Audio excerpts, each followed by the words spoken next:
It's time now to check in with the latest from the World Economic Forum. And today, U.S. President Donald Trump landed in the snowy summit.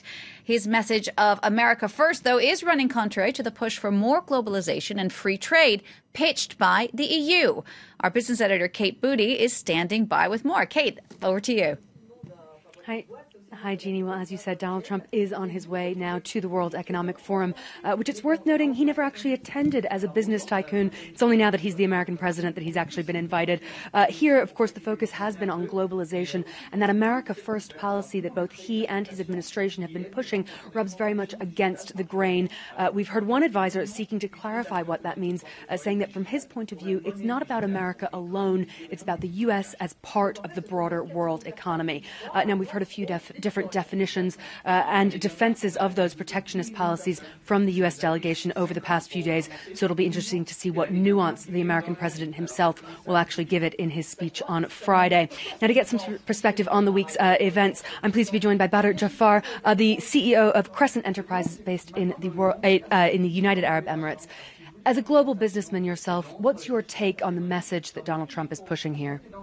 So look, I think it's fair to say that on this mountain, as well as many other parts of the world, there are a fair few Trumpoholics, people perhaps overly obsessed with what Trump's going to say, what he's not going to say, what he's going to tweet, what he's not going to tweet. I'm not personally one of them, but I think what's fair to say that his message is, broadly speaking, from an economic perspective, pro-business, not too dissimilar to President Macron's. The big question, though, I think that we're struggling with and grappling with, not just on this mountain, but everywhere, is the economic growth and the investment that's supposed to be generated to generate that economic growth going to be broad-based? Is it to benefit just a few, like those on this mountain, including myself, or broader-based? But there's a wider issue at play here, and that's again, so I take a Middle East perspective. I think there's been an over-reliance on government to try and address the various challenges that we face. I mean, the Middle East today is faced with many challenges. There's a socio-economic crisis with youth unemployment going through the roof. It's close to 40% in some parts of the region. Of course, we have a sectarian crisis, which is leading to more conflict. We have a humanitarian crisis. I think 2/3 of the world's current humanitarian crises are within the Middle East and North Africa. And government doesn't have all the solutions, nor can they address all the challenges. So it's really an opportunity, and I think this is slowly dawning on businesses, and a responsibility, but also an opportunity to step up and be part of that solution. And I think there are a number of ways that businesses can be proactively involved in generating solutions. One of the key words that we hear a lot here is this idea of inclusive growth. Is that something that the American president perhaps doesn't believe in either? Look, again, whether or not President Trump believes in that or not, again, as far as I'm concerned, is neither here nor there, because it's about the business's role. And that's where I think the missing gap is right now. Look, policies are very important, and therefore governments creating that enabling environment to help businesses spur action is important. But ultimately the action, the business itself, needs to be done by business. So, I mean, there's a lot of talk about the fourth industrial revolution, and, sometimes it feels like the only place left in the world not trying to become Silicon Valley is Silicon Valley. But the question to ask is, if we are able to replicate Silicon Valleys around the world, take the Middle East and North Africa, will that address all of our challenges? I think so that's where, again, there is still a gap, because technology itself doesn't enable or doesn't cause change. It enables change. We, the connected people, are ultimately the agents of change. And time will tell whether we're able to use that tool of technology for the betterment of humanity and our environment, or for the exacerbation of our own human flaws.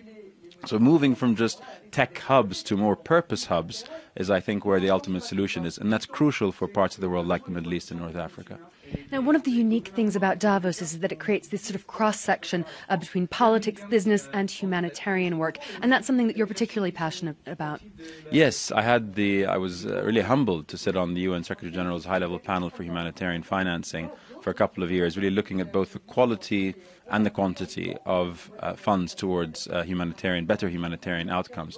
I mean, what dawned on me very early on in those discussions is how little business today contributes to, and the private sector, broadly speaking, contributes to humanitarian outcomes. I think a 2015 number, which is the latest one I have, is only 4.8% of total global humanitarian aid was contributed by businesses. And now, why is that the case? So go to the core of the challenges. One of the challenges is, whereas at the turn of the century, humanitarian crises were fairly evenly split between natural disasters and human conflict. Today, the vast majority, over 80%, is human conflict. So what's next? Now, human Sports conflict or, comes with its press fair review? share of putrid politics, and businesses like to try and stay, and perhaps smartly so, on the sidelines of those politics. And you see that in the Middle East with crises such as Syria and Yemen.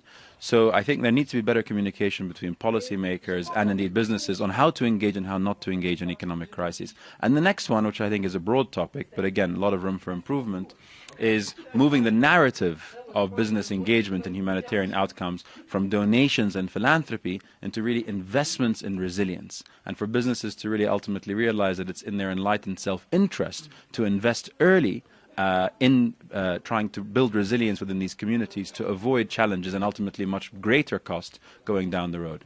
So I'm encouraged to see that now, I think this is the third Davos that I've been to over the last, this is my 9th Davos, but this is the third Davos I've been to where humanitarian sort of objectives is really core and central to the various programs to have that sort of cross-stakeholder approach and discussion.